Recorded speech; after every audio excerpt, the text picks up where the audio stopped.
Part of figuring out how and why this happened is hearing from people who are experts in the field. WFMY News 2's Amber Lake spoke to a pilot about how this incident could have happened and how pilots don't want people to fear planes.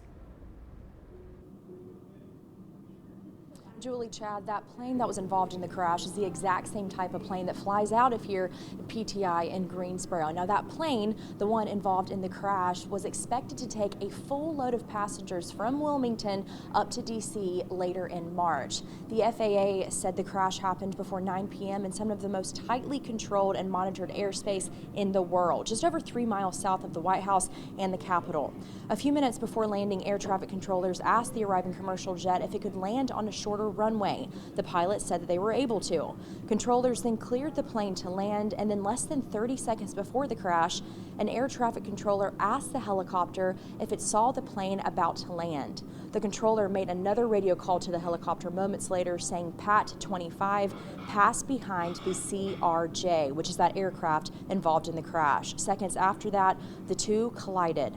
Pilot and Vice President of NextGA Aircraft explains how it's still the safest way to travel, which is by air, but a lot of questions arise as far as communication with air traffic control is concerned. This type of flying, we're in constant contact with air traffic control, so that safety factor hasn't changed. This particular instance, why both of these pilots are talking to air traffic control, why this happened, that remains to be seen, but absolutely flying is extremely safe and historically has been. It's safe mainly because of the training and education put into it. Aaliyah Martin is a student at Andrews High School. She's working towards her private pilot certificate and explained that importance of communications with air traffic control.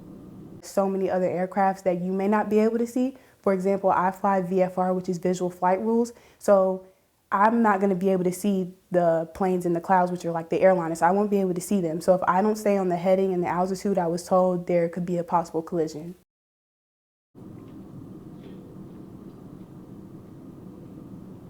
The flights were canceled today from Greensboro to DC, but they still are on for tomorrow. Chad, Julie.